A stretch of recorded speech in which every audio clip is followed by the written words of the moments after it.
नमस्कार, मैं सोनिका चौधरी। आप सभी का स्वागत है आपके अपने YouTube channel study with Sonika Chaudhary में। आज हम NCERT कक्षा 8 सामाजिक विज्ञान जो इतिहास की बुक है उसका आज हम अध्ययन प्रारंभ करेंगे। इससे पहले कक्षा 6 और 7 जो सामाजिक विज्ञान इतिहास की बुक है वो कंप्लीट हो चुकी है। आप चैनल पे जाके उसको जरूर देखें अगर वीडियो नहीं देखे हैं तो। यह वीडियो सभी कंपटीशन के लिए उपयोगी है क्योंकि NCERT की किताबें सबसे पहले बेस इन्हीं से बनता है। तो सबसे पहले NCERT किताबें पढ़ते हैं और उसके बाद हम कोई नोट्स या गाइड वगैरह पढ़ते हैं। तो ये सभी के लिए उपयोगी है। हमारे अतीत, पार्ट नंबर 3, अध्याय प्रथम, कैसे, कब और कहाँ। तारीखें कितनी महत्वपूर्ण होती है। अध्याय की शुरुआत होती है कि तारीखें कितनी महत्वपूर्ण होती है। तारीख होती है तो हमें पता चल जाता है भी अंग्रेजों ने भारत पर कब से कब तक शासन किया, कब किस समय में कौन सा वायसराय था और कांग्रेस की स्थापना कब हुई थी, मुगलों ने शासन कब किया था। तो ये सभी हमें किससे पता चलते हैं, जब तारीखें अगर इतिहास लिखा हुआ होगा तो उनसे हमें पता चलता है। समय को साल या महीनों के पैमानों पर नहीं देखा जा सकता, यानी समय को सिर्फ साल और महीनों में हम नहीं बांट सकते। कई बार ऐसी प्रक्रियाओं के लिए कोई तारीख तय करना वाकई गलत होगा जो एक लंबे समय तक चलती रही। कई बार क्या होता है, कोई प्रक्रिया अंग्रेजों ने 200 साल तक, अपने कह दे 200 साल तक शासन किया है, लेकिन अगर हमें उनकी तारीख नहीं पता है तो ये नहीं बता सकते हमें एक्यूरेट डेट भी उन्होंने कब किया था। अब जैसे भारत में लोगों ने अचानक एक दिन सुबह सवेरे चाय पीना शुरू नहीं कर दिया। इसका सवाल धीरे धीरे उनकी जुबान पर चढ़ा और इस तरह की प्रक्रियाओं के लिए कोई स्पष्ट तिथि नहीं हो सकती। अब चाय पीना शुरू किया तो ये थोड़ा ना है कि एक दिन हम उठते हमने चाय पीनी शुरू कर दी, लेकिन ये क्या है, धीरे धीरे लोगों की जुबान पे इसका स्वाद चढ़ा। तो हम निश्चित रूप से नहीं बता सकते कि भारत में चाय पीनी कब से प्रारंभ की है। तो ये जो लंबी प्रक्रियाएं होती है इनके लिए कोई निश्चित तिथि नहीं होती। कौन सी तारीखें, अब कौन सी तारीखें महत्वपूर्ण है। अब मान लो कभी अंग्रेजों ने British east India company Bharat में शासन करने की उनको परमिशन कब मिली थी, 1600 में मिली थी। अगर ये लिखा हुआ नहीं होता कहीं अभिलेख में तो हमें कहाँ से पता चलता। तो ये तिथियां क्या होती है, महत्वपूर्ण होती है और इन्हीं के आधार पर जो इतिहासकार है वो इतिहास लिखते हैं। भारत में ब्रिटिश इतिहासकारों ने जो इतिहास लिखा उनमें हर एक गवर्नर जनरल का शासनकाल महत्वपूर्ण था। तो जितने भी गवर्नर जनरल हुए उनके सबका काल क्या था, महत्वपूर्ण था। यह इतिहास प्रथम गवर्नर जनरल वारेन हेस्टिंग्स के शासनकाल से शुरू होता है और आखिरी वायसराय माउंटबेटन के साथ खत्म हो जाता है। यानी जो अंग्रेजी शासनकाल है वो कहां से प्रारंभ होता है, प्रथम गवर्नर जनरल कौन था, वारेन हेस्टिंग्स के समय, और लास्ट में इस जो शासन का प्रमुख था उसका पद का नाम क्या हो जाता है, वायसराय, और अंतिम वायसराय कौन था, माउंटबेटन था। फिर भारत आजाद हो गया था। 1817 में स्कॉटलैंड के अर्थशास्त्री कौन, दार्शनिक जेम्स मिल। स्कॉटलैंड के अर्थशास्त्री राजनीतिक दार्शनिक जेम्स मिल ने 3 विशाल खंडों में a history of British India, book का नाम क्या है, a history of British India, British Bharat का इतिहास नामक किताब लिखी थी। और इस किताब में इन्होंने क्या किया था, हिंदू और ब्रिटिश, हिंदू मुस्लिम और ब्रिटिश 3 कालखंडों में विभाजित किया है। मुगलों से पहले भारत में क्या, भारत क्या था, एक हिंदू राष्ट्र था, और मुगलों के आने के बाद किसका शासन प्रारंभ हो गया था, ब्रिटिश। तो इसने 3 कालखंडों में बांटा है। बुक क्या है, a history of British India, किसकी है, जेम्स मिल की। प्रशासन अभिलेख तैयार करना, अंग्रेज क्या कहते थे कि प्रत्येक बात लिखी जाए, तो उसके लिए क्या तैयार किए जाए, अभिलेख। तो अंग्रेजों ने क्या किया, अंग्रेज शासन द्वारा तैयार किए गए सरकारी रिकॉर्ड इतिहासकारों का एक महत्वपूर्ण साधन है। अंग्रेजों की मान्यता थी कि चीजों को लिखना महत्वपूर्ण है। अंग्रेज क्या कहते थे कि सभी चीजें लिखनी क्या है, महत्वपूर्ण है। और अंग्रेजों ने जो लिखे थे ना उन्हीं के आधार पर जो अब वर्तमान के इतिहासकार है ना वो उनके लिए महत्वपूर्ण साधन है। जो मान लो कोई भी इतिहासकार अगर वो बुक लिखेगा तो ये कहां से, जो अंग्रेजों के अभिलेख लिखे हुए ना इन्हीं में से सामग्री उठाता है। सभी सरकारी शासकीय संसाधनों में अभिलेख कक्ष भी बनवा दिए गए तहसील के दफ्तर, कलेक्ट्रेट, कमिश्नर सभी में इन्होंने क्या कर दिए, शासकीय कार्यालय बना, इसमें अभिलेख कक्ष बना दिए। अभिलेख कक्ष क्या होते हैं, जहाँ जो डेली जैसे आज मान लो कुछ भी घटना घटी है तो वहाँ उस अभिलेख में वो तारीख और सन के साथ वहाँ रिकॉर्ड में लिखी जाएगी। 1946 में भारत की औपनिवेशिक सरकार के विरुद्ध शाही भारतीय नौसेना ने के जो जहाज के सिपाहियों ने बगावत कर दी थी। कब की थी, 1946 में। किसने की थी, भारतीय जो नौसेना थी, शाही नौसेना, उसने कर दी। और इस बात का हमें पता कहाँ चलता है कि अंग्रेजों ने उस टाइम एक रिपोर्ट भेजी थी, किसको, गृह विभाग को, कि यहाँ बगावत हो गई, हम उसको कुचलने में सफल हो गए। तो ये गृह विभाग की रिपोर्ट से इसकी जानकारी मिलती है। अगर ये लोग ये बातें नहीं लिखते तो हमें ये जानकारी नहीं मिलती। अब नेक्स्ट है 19वीं सदी के आखिर से हर 10 साल में जनगणना भी की जाने लगी। यानी 19वीं सदी के लास्ट में हर कितने साल बाद, 10 साल बाद। अभी भी क्या होती है, जनगणना 10 साल बाद होती है। अभी कब हुई थी, 2020-21 में होनी थी। उससे पहले कब हुई थी, 11 में हुई थी। तो अब 21 में होनी थी, लेकिन क्या आ गया था, कोरोना काल आ गया था। तो कोरोना काल में जब क्या हुआ था, जब लोगों को वैक्सीन लगाई तो वैक्सीन में रिकॉर्ड दर्ज हो गया। तो ये रिकॉर्ड कहाँ चला गया, गवर्नमेंट के पास चला गया। तो गवर्नमेंट को ये आबादी के जो आंकड़े हैं वो ऐसे ही अपने आप मिल गए। तो अब क्या है, जब वो समय भी बच गया और अलग से हमें कोई जनगणना भी नहीं करवानी पड़ेगी। तो अब आगे वाली जनगणना कब होगी, 2031 में होगी। नेक्स्ट है, अभी प्रथम अध्याय में इतना ही था। अब अध्याय नंबर 2। अब ये अंग्रेजी जो कंपनी है, ईस्ट इंडिया कंपनी, जब भारत आई थी और उसके बाद यहाँ कैसे वो शासक बन गई, मराठों, मैसूर और टीपू सुल्तान, ये सबके साथ इसका जो युद्ध हुआ था, इनके बारे में इसमें वर्णन किया गया है कि कैसे इन्होंने भारत में सत्ता हथियाई थी। व्यापार से साम्राज्य तक कंपनी की सत्ता स्थापित होती है। पहले क्या थी, ये एकमात्र व्यापारिक कंपनी थी। बाद में धीरे धीरे उन्होंने क्या बना लिया, साम्राज्य बना लिया। 1707 में औरंगजेब की मृत्यु हो गई के बाद बहुत सारे मुगल सूबेदार एवं बड़े जमींदारों ने बगावत करनी शुरू कर दी। 1707 में औरंगजेब की मृत्यु हुई, उसके बाद उसका जो बेटा था वो शासक बना। तो वो सभी क्या थे, अयोग्य थे, क्योंकि अब औरंगजेब 1707 में मरा था, वो अच्छा खासी इसकी उम्र हो गई थी, और उसके बेटे थे, इसलिए उन पे विश्वास नहीं करता था, उनको शासन का कोई भी तजुर्बा नहीं था।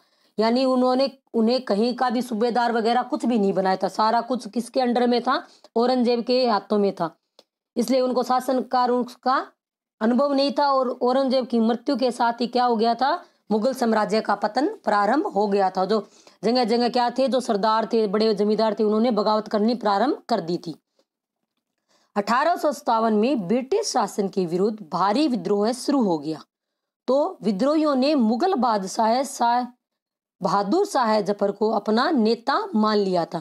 तो 1857 की क्रांति हुई थी। औरंगजेब की मृत्यु कब हुई, 1707 के बाद में। इतने सालों बाद भी जब सैनिकों ने क्रांति की थी तो उनको अपना एक कोई नेता नहीं दिखाई दे रहा। तो उन्होंने फिर क्या किया, जो मुगल बादशाह था, कौन, बहादुर शाह जफर, तो उसको अपना नेता मान लिया और उसके संरक्षण में क्या किया, क्रांति प्रारंभ कर दी। फिर आगे कभी हम इसको अपना नेता बनाते हैं। अब देखोगे इतने साल भी लोगों की जो देशभक्ति मान लो या मुगल भक्ति थी वो नहीं गई थी। हाँ, अगर उस टाइम अंग्रेज हार जाते और देश से बाहर चले जाते तो वापस देश में क्या आ जाता, मुगल काल वापस प्रारंभ हो जाता। जब क्रांति खत्म हो गई तो उसके बाद क्या हुआ, जो कैप्टन हडसन था उसने दिल्ली पर अधिकार कर लिया और बहादुर शाह और उसके बेटों को गिरफ्तार कर दिया और बहादुर शाह को रंगून भेज दिया गया और उसके बेटों को उसके सामने ही गोली मार दी गई। ये कहाँ छुपे हुए थे, बाद में हुमायूं के मकबरे में छुपे हुए थे। तो उसके बेटों को तो वहीं गोली मार दी, जिसको रंगून भेज दिया। पूर्व में ईस्ट इंडिया कंपनी का आना।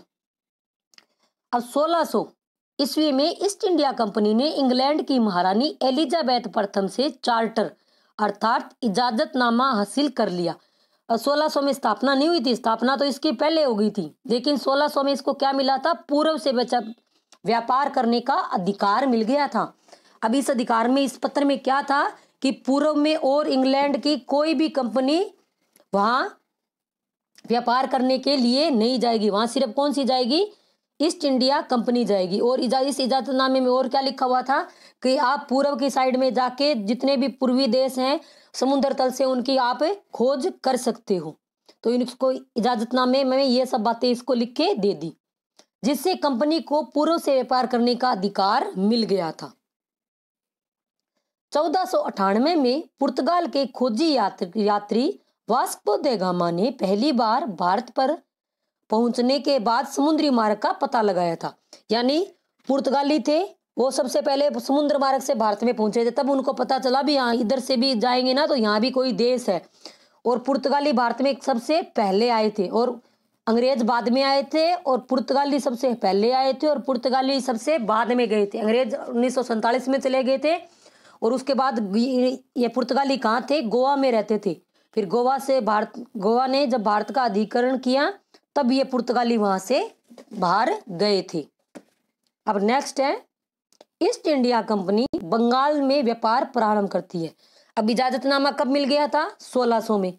उसके बाद ये ईस्ट इंडिया कंपनी कहाँ आ गई थी, इधर इसने व्यापारिक मार्ग और व्यापारिक परमिशन के लिए ये इसने यहाँ खोजबीन चालू कर दी थी। पहली इंग्लिश फैक्ट्री 1651 में हुगली नदी के किनारे शुरू हो गई थी। औरंगजेब से पहले ही शुरू हो गई थी, हुगली नदी के किनारे शुरू हो गई थी। इस कंपनी में वेयर हाउस था जहां निर्यात होने वाली चीजों को जमा किया जाता है। वेयर हाउस क्या होते हैं, जैसे हर गांव या शहर के बाहर हम पर निकलते हुए बड़े बड़े गोदाम नहीं होते, तो वहाँ वेयर हाउस, ये उनको क्या बोलते हैं, वेयर हाउस बोलते हैं। उनमें क्या होता है, जो गवर्नमेंट अब अनाज खरीदती है, सरकारी खरीद जिनकी होती है, तो उनको वहां जमा किया जाता है। तो यहाँ उनका एक क्या था, वेयर हाउस भी था। 1696 में कंपनी ने अपनी अंग्रेज बस्तियों के चारों ओर एक किला बनाना शुरू कर दिया। अंग्रेजों ने क्या किया, एक किला बनाना प्रारंभ कर दिया और किले के चारों तरफ ऐसे एक खाई बना दी और उस खाई को किससे जोड़ दिया, नदी से जोड़ दिया, और उसमें क्या भर देते थे, पानी भर देते, ताकि कोई उन पर हमला न कर सके। तो इन्होंने क्या किया, किला बनाना प्रारंभ कर दिया। और क्या किया, 2 साल बाद इन्होंने मुगल अफसरों को रिश्वत दे दी। यानी रिश्वत उस टाइम भी चलती थी, भ्रष्टाचार था। 3 गांव की जमींदारी खरीद ली उन्होंने। 2 साल बाद कितने गांव की जमींदारी खरीद ली, 3 की। और इसमें महत्वपूर्ण कौन सा गांव था, कालीकत्ता, जो अब हम किसको जानते हैं, कोलकाता। पहले ये एक छोटा सा क्या था, गांव था। अब नेक्स्ट है, कंपनी सरकार ने औरंगजेब को इस बात के लिए तैयार भी कर लिया कि वह कंपनी को बिना शुल्क चुकाए व्यापार करने का फरमान जारी कर दे। अब अंग्रेजों ने क्या कहा, औरंगजेब को कहा भी तुम हमें एक ऐसा फरमान हमारे जारी कर दो ताकि हम क्या करें, बिना शुल्क चुकाए व्यापार कर सके। तो औरंगजेब ने क्या किया, वो फरमान जारी कर दिया, जो इसकी सबसे बड़ी भूल थी। फरमान क्या होता है, एक शाही आदेश है। औरंगजेब ने जो फरमान जारी किया था वो किसके लिए किया था, ईस्ट इंडिया कंपनी के लिए। कभी तुम्हारे व्यापार में हम शुल्क की क्या देते हैं, छूट देते हैं। लेकिन जो अंग्रेज थे क्या थे, जो कर्मचारी थे, उन्होंने अपने पर्सनल व्यापार भी, जो निजी व्यापार है, वो यहाँ प्रारंभ कर दिए। और जो फ्रांसीसी पुर्तगाली थे उनको भी वो फरमान क्या कर देते थे, बेच देते थे और उनसे पैसे इकट्ठे कर लेते थे। तो इससे क्या हो गया, राजस्व में नुकसान होना प्रारंभ हो गया, क्योंकि पूरा ही व्यापार क्या हो गया था, फ्री हो गया था। अब देखें, फरमान एक शाही आदेश होता है। औरंगजेब के फरमान से केवल कंपनी को ही शुल्क मुक्त व्यापार का अधिकार मिला था। कंपनी को निजी तौर पर व्यापार चलाती थी उसे यह छूट नहीं थी। यानी जो कर्मचारी निजी तौर पर चलाते थे उसमें यह छूट नहीं थी। परंतु अंग्रेज इस फरमान का उपयोग निजी व्यापार के लिए भी करते थे। यह फरमान अन्य व्यापारी फ्रांसीसी पुर्तगालियों को बेच देते थे, जिससे बंगाल में राजस्व वसूली बहुत कम हो गई थी। यानी राजस्व वसूली नाम मात्र की भी नहीं रही थी। व्यापार से युद्ध तक 18वीं शताब्दी में कंपनी और बंगाल के नवाबों का टकराव काफी बढ़ गया था। बंगाल में मुर्शिद कुली खां के बाद अलीवर्दी खां और उसके बाद सिराजुद्दौला नवाब बना। यानी बंगाल में कौन था, मुर्शिद कुली खां, फिर अलीवर्दी खां, और उसका जो ये नाती था कौन था, सिराजुद्दौला, बंगाल का नवाब बना। और जो अलीवर्दी खान ने क्या कहा था, बोले बेटा अगर तू है ना, जो अंग्रेज है उनको कभी भी किलेबंदी मत करने देना। जब इन्होंने किलेबंदी करना प्रारंभ कर दे तो समझ लेना कि बंगाल का पतन प्रारंभ हो गया और ये बंगाल के वास्तविक शासक बन जाएंगे। और हुआ भी यही। प्लासी का युद्ध 1756 में अलीवर्दी की मृत्यु हो गई। उसके बाद सिराजुद्दौला बंगाल के नवाब बने। अलीवर्दी की मृत्यु के बाद कौन बना, सिराजुद्दौला। सिराजुद्दौला ने नवाब बनने के बाद अच्छे से प्रशासन संभाल लिया और अंग्रेजों पर नियंत्रण करना प्रारंभ कर दिया। अब नेक्स्ट है, अंग्रेज सिराजुद्दौला की जगह एक ऐसा कठपुतली नवाब चाहती थी जो उसे व्यापारी रियायतें दे। अब सिराजुद्दौला ने क्या किया था, उनको न तो किलेबंदी करनी दी थी और उनको क्या था, राजस्व वसूल करना उसने शुरू कर दिया। तो अंग्रेजों को इससे दिक्कत आनी प्रारंभ होगी, तो उन्होंने क्या किया कि वो ऐसे नवाब को बनाना चाहते जो हमारी हाथों की क्या हो, कठपुतली हो। अंग्रेजों ने किलेबंदी करना प्रारंभ कर दिया तो सिराजुद्दौला ने क्या किया, 30,000 सिपाहियों के साथ नवाब ने कासिम बाजार में इंग्लिश फैक्ट्री पर हमला बोल दिया। कौन सी फैक्ट्री पर बोला, कासिम बाजार की इंग्लिश फैक्ट्री पर हमला बोल दिया। और उसके बाद क्या कर लिया, कलकत्ता पर भी इसने अधिकार कर लिया। तो उस टाइम क्या था, जो कोलकाता अपन वाला, अब क्या है ये कोलकाता, उस पर अधिकार कर लिया। अब कोलकाता हाथ से निकल जाने की खबर सुनने पर मद्रास में तैनात कंपनी के अफसरों ने भी रॉबर्ट क्लाइव के नेतृत्व में सेनाओं को रवाना कर दिया।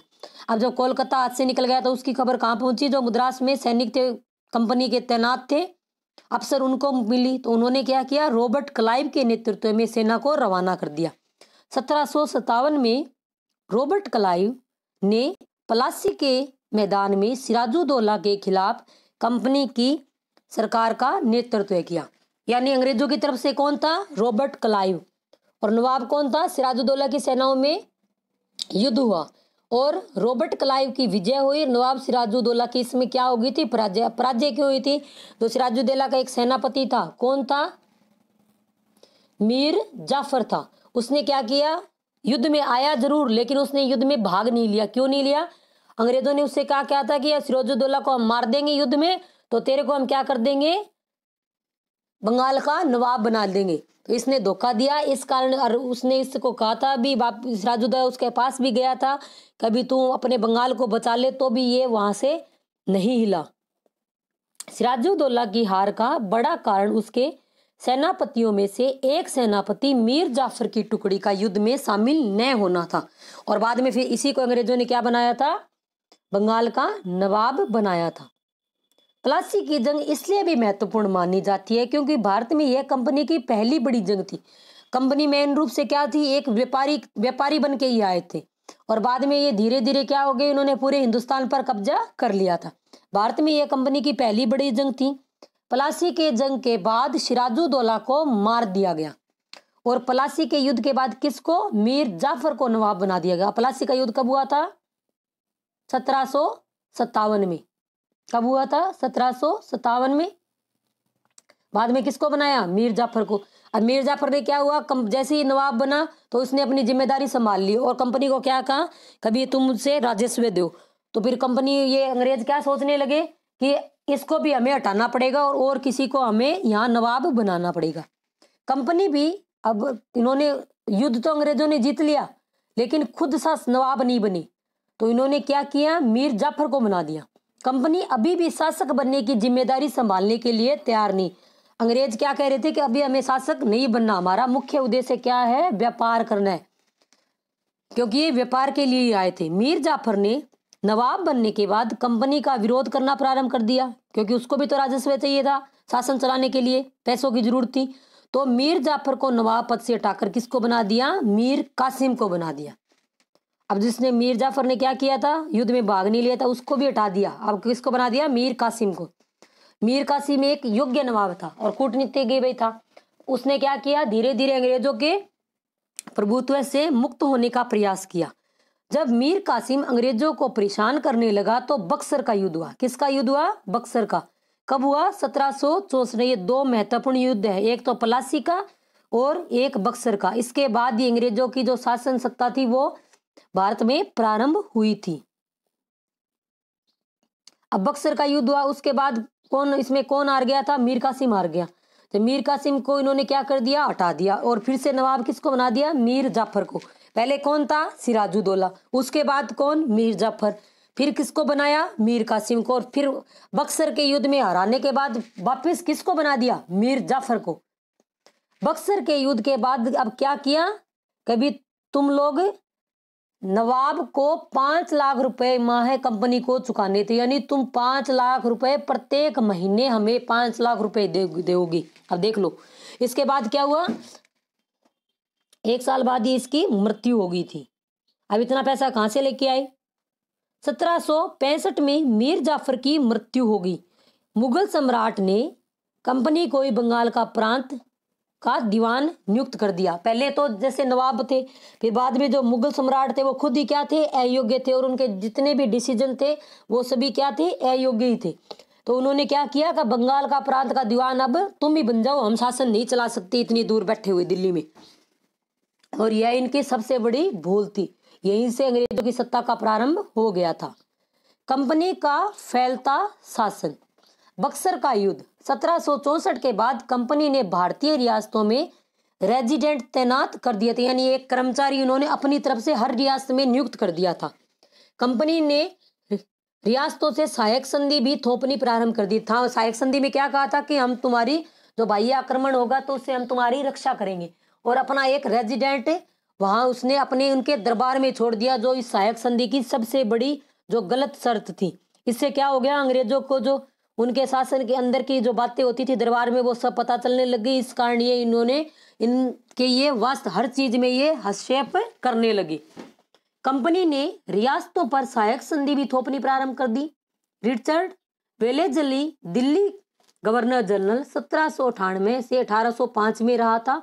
उसने देसी रियासतों के साथ संबंध कायम करने हेतु सहायक संधि प्रणाली को अपनाया था। कौन सी अपनाए, सहायक संधि अपनाया। किसने, वेलेजली ने। टीपू सुल्तान शेर ए मैसूर। अब प्रश्न आता है कि शेर ए मैसूर किसको कहा जाता है, टीपू सुल्तान को। हैदर अली, टीपू सुल्तान के पिता का नाम क्या था, हैदर अली। उसका शासनकाल था 1761 से 1782, और उसके विख्यात पुत्र टीपू सुल्तान 1782 से 1799 शक्तिशाली शासकों के नेतृत्व में मैसूर काफी ताकतवर राज्य बन गया था। यानी इतने शक्तिशाली हो गए थे कि मैसूर कहाँ का महसूस होने लग गया था कि ये एक बहुत शक्तिशाली राज्य है। मालाबार तट पर होने वाले व्यापार मैसूर के नियंत्रण में। जो मालाबार तट है तो उस पे जो व्यापार होता था वो किसके नियंत्रण में था, मैसूर राज्य के, जहां से काली मिर्च और इलायची खरीदी जाती थी। क्या खरीदी जाती थी, काली मिर्च और इलायची खरीदी जाती थी। 1785 में टीपू सुल्तान ने अपनी रियासत में पड़ने वाले बंदरगाहों से चंदन की लकड़ी, काली मिर्च, इलायची के निर्यात पर रोक लगा दी थी। 1785 में क्या कहा कि जो मेरी रियासत में बंदरगाह है उससे न तो चंदन की लकड़ी, काली मिर्च और इलायची का निर्यात नहीं होगा, उस पर क्या कर दी, रोक लगा दी। और जो टीपू सुल्तान का एरिया था वहां क्या थे, भारत में रहने वाले फ्रांसीसी व्यापारियों से घनिष्ठ संबंध थे। किसके, टीपू सुल्तान के। तो उसकी मदद से अपनी सेना का आधुनिकीकरण किया। किससे की मदद से, फ्रांसीसी व्यापारियों की सहायता से। मैसूर के टीपू सुल्तान के साथ अंग्रेजों के 4 जंग हुए थे। यानी कितने युद्ध हुए थे, 4 युद्ध हुए थे। कब कब, 1767 से 69, 80 से 84, 1790 से 1792 और 1799। 2 युद्ध तो उसके पिता के समय लगभग थे, और बाद में ये वाले में टीपू सुल्तान आ गया था, और इधर ये युद्ध हो गए 3।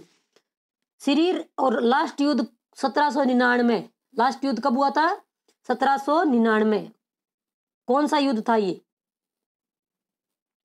श्री रंगपट्टनम की आखिरी जंग में अंग्रेजों को सफलता मिली थी। यानी 4 युद्ध हुए थे, और तीसरा कौन सा, 1799 श्री रंगपट्टनम का, इसमें इनको क्या मिली थी, सफलता मिली थी।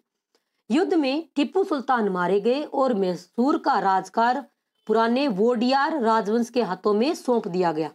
यानी टीपू सुल्तान जब मारा गया तो उनका राजकार समाप्त हो गया, और जो वहां पुराना पहले क्या था, पुराना जो घराना संभालता था, कौन सा था, वोडियार राजवंश, उसको ये इसका शासन सौंप दिया गया। और मैसूर से भी कौन सी संधि कर ली गई, सहायक संधि। सहायक संधि का जनक कौन है, वेलेजली। मराठों से लड़ाई। 18वीं शताब्दी के आखिर से कंपनी मराठों की ताकत को काबू करने की सोचने लगी। कब से सोचने लगी, 18वीं शताब्दी में। 1761 में पानीपत का तृतीय युद्ध। तो पानीपत के कितने युद्ध हुए थे, 3। पहला कब हुआ था, 1526 में। दूसरा कब हुआ था, 1556 में। तीसरा कब हुआ था, 1761 में। 3 युद्ध हुए, और तीनों ही इतिहास में मील के पत्थर साबित हुए। पहले युद्ध में के बाद मुगलों की सत्ता स्थापित हो गई थी। दूसरे में इसने किसको हराया था? हेमू को हराया था, अकबर के संरक्षक बैराम खान ने। और तीसरे में कौन पराजित हुए थे? मराठे पराजित हुए थे। युद्ध में मराठों की हार के बाद दिल्ली से देश का शासन चलाने का मराठों का सपना चूर चूर हो गया। उन्हें कई राज्यों में बांट दिया गया। अब कई राज्य कौन से आ गए? सिंधिया, होलकर, गायकवाड़, भोंसले, अलग अलग राजवंशों के हाथों में थी। और ये सारे जो सरदार थे वो एक पेशवा, पेशवा क्या होता है? सर्वोच्च मंत्री के अंतर्गत एक राज्य मंडल के सदस्य बन गए थे। अब ये सिंधिया है, ये अभी भी है। कहाँ है ये? मेन रूप से कहाँ है? MP ग्वालियर में। और जो पहले राजस्थान की मुख्यमंत्री थी श्रीमती वसुंधरा राजे, वो इसी सिंधिया परिवार से बिलोंग करती है। महादजी सिंधिया और नाना फडणवीस 18वीं सदी के दो प्रसिद्ध मराठा योद्धा व राजनीतिज्ञ थे। दो मराठा प्रमुख कौन थे? महादजी सिंधिया और नाना फडणवीस। अंग्रेजों के साथ पहला युद्ध 1782 में सालबाई संधि, सालबाई संधि की कब हुई थी? 1782 के साथ ही इसका समाप्त हो गया। और इसमें कोई पक्ष भी नहीं जीता, यानी न तो कोई हारा न कोई जीता, ये अनिर्णय युद्ध रहा था। दूसरा अंग्रेज मराठा युद्ध कब से कब? 1803 से 1805 तक कई मोर्चों पर लड़ा गया। इसका नतीजा यह हुआ कि उड़ीसा और यमुना के उत्तर में स्थित आगरा में दिल्ली सहित कई भूभाग अंग्रेजों के कब्जे में आ गए। यानी दूसरे मराठा युद्ध का क्या परिणाम निकला कि जो ये आगरा और दिल्ली के क्षेत्र थे अंग्रेजों के हाथ में आ गए थे। 1817 से 1819 तक तीसरे अंग्रेज मराठा युद्ध में मराठा की ताकत को पूरी तरह कुचल दिया गया। कब कुचल दिया गया? 1817 से 19 के तीसरे मराठा युद्ध में, यानी 3 युद्ध हुए थे। और जो मैसूर के सुल्तान के थे कौन था? टीपू सुल्तान, उनके साथ कितने युद्ध हुए थे? 4 युद्ध हुए थे। और अंतिम कौन था? श्री रंगपट्टम का। वहां इनको मिली थी सफलता।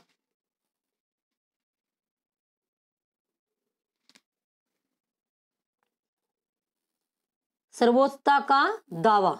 अब अंग्रेज क्या है? मराठों को भी हरा दिया, मैसूर के सुल्तान के थे टीपू सुल्तान, उनको भी हरा दिया था, जो बंगाल के नवाब थे उनको भी हरा दिया। तो ये क्या खुद को क्या समझने लगे?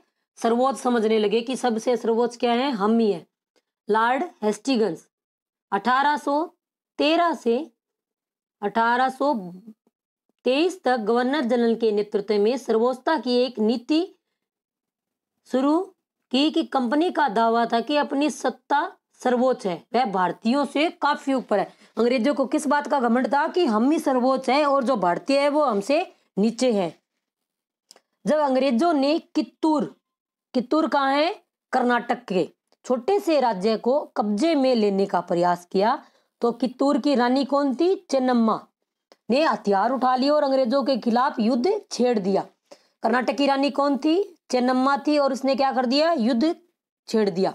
बाद में रानी चेन्नम्मा को 1824 में गिरफ्तार कर लिया गया और 1829 में जेल में ही मृत्यु हो गई। किसकी? रानी चेन्नम्मा की। अब रानी चेन्नम्मा के बाद ये विद्रोह किसने संभाला?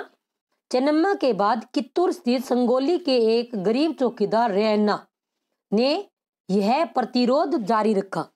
अंग्रेजों ने रैना को पकड़ लिया और 1830 में फांसी दे दी। अब कित्तूर का विद्रोह का पहले नेतृत्व किससे किया था? चेन्नम्मा ने किया था, और बाद में किसने किया? रैना ने। और अंग्रेजों ने इनको क्या कर दी? फांसी दे दी।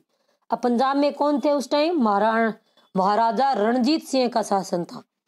1839 में रणजीत सिंह की मृत्यु हो गई और 1849 में पंजाब का इन्होंने क्या कर लिया? अधिग्रहण कर लिया। अब अंग्रेजों ने एक नीति प्रारंभ की। कौन सी नीति? विले की नीति। विले की नीति में ये क्या कर रहे थे? मान लो कोई शासक है जिसके जीवित पुरुष संतान या वारिस नहीं है, तो वो किसी को गोद नहीं लेना है, और तो उस राज्य को क्या करेंगे? अपने राज्य में हम इसको मिला लेंगे। ऐसे ऐसे करके इन्होंने काफी राज्य अंग्रेजी साम्राज्य में मिला लिए थे। लॉर्ड डलहौजी ने एक नई नीति अपनाई जिसे विले की नीति या व्यपगत का सिद्धांत कहा जाता है। विले की नीति का दूसरा नाम क्या है? व्यपगत का सिद्धांत।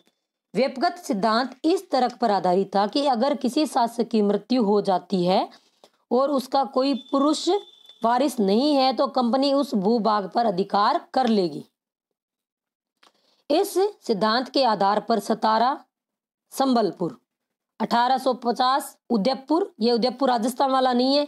1852 में नागपुर, 1853 नागपुर में कब हुआ था? 1853 में। झांसी को कब किया? 1854 में। कई बार इनका क्रम पूछा जाता है कि अंग्रेजों ने किस क्रम से रियासतों को अपने साम्राज्य में लाया, तो सतारा, संभल, उदयपुर, नागपुर, झांसी। तो नागपुर, कई बार उदयपुर नहीं दिया होता, तो सतारा, संभल, नागपुर, झांसी, ऐसे ये आपको याद रखना है। अब इनको तो किस नीति पे अपनाया? कभी उनके जीवित कोई संतान नहीं थी। अब एक जो राज्य था अवध, उसको अलग ही तरीके से इन्होंने अपनाया यानी हड़प लिया। 1856 में कंपनी ने अवध को भी अपने नियंत्रण में ले लिया। कब लिया? 1856 में। कब लिया था? 13 फरवरी को। अवध पर कुशासन का आरोप लगाया। किसका आरोप लगाया? कुशासन का।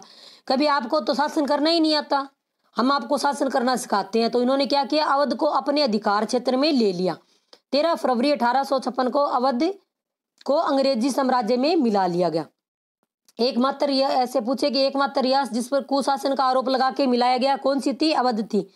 और यह प्रश्न उद्योग प्रशिक्षण अधिकारी का पेपर हुआ था, उसमें यह प्रश्न जीके के पेपर में उसमें पूछा गया था।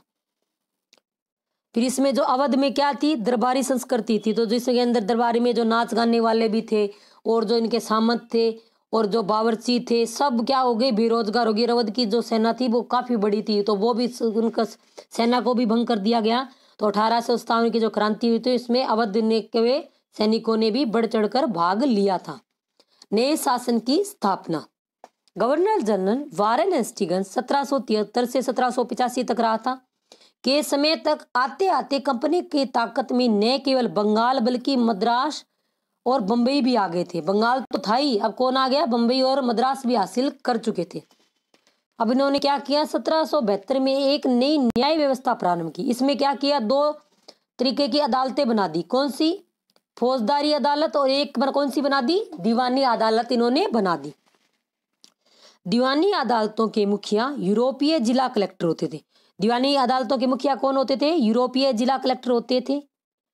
और ये क्या करते थे? जो मौलवी और हिंदू पंडित होते थे उनसे भारतीय कानून की व्यवस्था करते थे, यानी उनकी देखरेख में ये होता था। लेकिन फौजदारी अदालतें भी काजी और मुफ्ती के अंतर्गत थे, लेकिन उन पर नियंत्रण निगरानी कौन रखता था? कलेक्टर रखता था।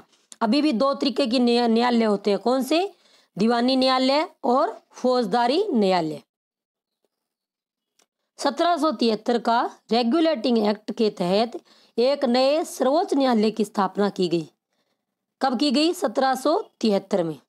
इसके अलावा कोलकाता में अपीलीय अदालत, सदर निजामत अदालत की स्थापना भी की गई। कोलकाता में एक कौन सी अपीलीय अदालत बनाई गई?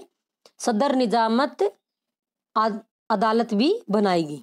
नेक्स्ट है ब्रिटिश भारत के जिले में कलेक्टर सबसे बड़ा पद था। वर्तमान में भी जिले का सबसे बड़ा पद क्या है? कलेक्टर है। जैसा कि नाम से ही है, यह नाम से क्या है? ये कलेक्टर होता है। तो कलेक्ट मीन्स क्या होता है? इकट्ठा करना। जैसा कि नाम से ही पता चलता है इसका मुख्य काम लगान और कर इकट्ठा करना था। मुख्य कार्य क्या था? लगान और कर इकट्ठा करना था तथा न्यायाधीशों तथा दरोगा की सहायता से जिले में कानून व्यवस्था बनाए रखना होता था। और वर्तमान में भी कलेक्टर के यही काम है। अब कंपनी इतने बड़े राज्य की शासक बन गई, तो अब कंपनी को फौज की भी तो आवश्यकता थी। कंपनी अपने सेना को सिपोए जो भारतीय शब्द सिपाही से बना है, आर्मी कहते थे। क्या कहते थे? हमारी सिपोए आर्मी है। कौन सी आर्मी है? सिपोए आर्मी। यह भारतीय सिपाही का जो अंग्रेजी रूपांतरण था, ये का सिपाही को ये क्या बोलते थे? सिपोए। सिपाहियों को यूरोपीय ढंग का प्रशिक्षण, अभ्यास और अनुशासन सिखाया जाने लगा। जो सैनिक थे उनको अब किस आधार पर प्रशिक्षित किया जाने लगा? यूरोपीय ढंग से प्रशिक्षित किया जाने लगा। अब मस्केट क्या होता है? पैदल सिपाहियों द्वारा इस्तेमाल की जाने वाली एक भारी बंदूक। जो पैदल सिपाही होते थे वो एक बंदूक इस्तेमाल करते थे, उसको क्या कहते थे? मस्केट कहा जाता था। अब नेक्स्ट है मैचलॉक। अब मैचलॉक क्या होता है? शुरुआती दौर की बंदूकें जिसमें बारूद को माचिस से चिंगारी दी जाती। जो बारूद भरा जाता था उसको किससे चिंगारी दी जाती थी? माचिस से। उसको क्या कहते थे? मैचलॉक कहा जाता था। अब आगे है एक नोट बना के दिया हुआ बुक में, जब वारेन हेस्टिंग्स 1785 में इंग्लैंड लौटा तो एडम्स बर्के ने उस पर बंगाल का शासन सही ढंग से नहीं चलाने का आरोप लगाया। उसने क्या कहा कि भी तुमने बंगाल का शासन है वो सही ढंग से नहीं चलाया। इस आरोप के चलते वारेन हेस्टिंग्स पर ब्रिटिश संसद में महाभियोग का मुकदमा चलाया गया। अब प्रश्न आता है कि किस पे महाभियोग का मुकदमा चलाया गया, किस पे चलाया गया? वारेन हेस्टिंग्स पे। किस आधार पे? कि तुमने बंगाल का शासन ढंग से नहीं चलाया। अब नेक्स्ट है 1875 तक भारतीय उपमहाद्वीप के 63% भूभाग और 78% आबादी पर कंपनी का सीधा शासन स्थापित हो गया। यानी कितनी प्रतिशत आबादी हो गई थी? 78% आबादी और 63% भूभाग पर, यानी देश के शेष भूभाग और जो आबादी थी उस पर भी इसका क्या था? अप्रत्यक्ष प्रभाव स्थापित था। जब ये भारत में ईस्ट इंडिया कंपनी आ रही थी और उसके बाद उधर अफ्रीका में क्या हो रहा था? दक्षिण अफ्रीका में दास व्यापार। डच व्यापारी 17वीं शताब्दी में दक्षिण अफ्रीका पहुंचे। जल्दी ही वहां क्या प्रारंभ हो गई थी? दास प्रथा प्रारंभ कर दी गई थी। 1834 में दास प्रथा का अंत कर दिया गया। कब किया? 1834 में। अंत के समय अफ्रीका के दक्षिणी सिरे पर स्थित कैंप में निजी स्वामित्व में दासों की संख्या कितनी हो गई थी? 36,776 दास थे। यानी ये तो निजी थे, वो निजीत्व स्वामित्व वाले थे। इतने देख लो। और दास प्रथा को बंद कब किया था? 1834। यानी एक इंसान किसी को दास नहीं बना सकता। अब आप सभी के लिए एक प्रश्न है कि प्लासी का युद्ध कब हुआ था और बक्सर का युद्ध कब हुआ था? इसका आंसर कमेंट बॉक्स में जरूर दें। वीडियो अच्छा लगा है तो लाइक करें, शेयर करें और चैनल को सब्सक्राइब करें। और पास में से एक घंटी दिख रही है उसको भी प्रेस करें ताकि आने वाले वीडियो का नोटिफिकेशन मिलता रहे। और ऑल पे क्लिक करना ताकि और भी जिस चैनल पे जो अभी फर्स्ट ग्रेड और सेकंड ग्रेड हिंदी की एक टेस्ट सीरीज चल रही है किताब के माध्यम से कि हर पाठ के प्रश्न उत्तर उसमें करवाए जा रहे हैं। अब नेक्स्ट है सुमेलित कीजिए। मैंने ये सुमेलित करके लिखे हैं। दीवानी क्या होता है? भू राजस्व वसूल करने का अधिकार। कहते हैं ना उसको, बंगाल की दीवानी किसको दे दी गई थी?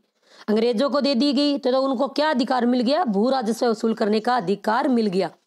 शेर मैसूर किसको कहा जाता है? टीपू सुल्तान। टीपू सुल्तान और अंग्रेजों में कितने युद्ध हुए थे? 4। अंतिम युद्ध कौन सा था?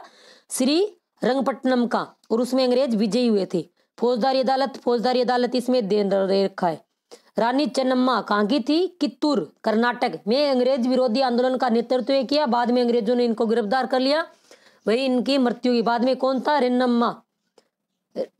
था? रेन्ना था। तो उसको अंग्रेजों ने क्या किया? गिरफ्तार करके उसको बाद में क्या कर दिया था? फांसी दे दी गई थी। सिपाही तो शब्द किसका है? भारतीय। अंग्रेज क्या बोलते थे? सिपोए। वारेन हेस्टिंग्स भारत का पहला गवर्नर जनरल था और अंतिम वायसराय कौन था? माउंटबेटन। अब रेगिस्तान की पूर्ति करनी है। बंगाल पर अंग्रेजों की जीत प्लासी की जंग से हुई थी। प्लासी का युद्ध कब हुआ था? आप कमेंट बॉक्स में जरूर बताएंगे। हैदर अली और टीपू सुल्तान कहाँ के थे? मैसूर के शासक थे।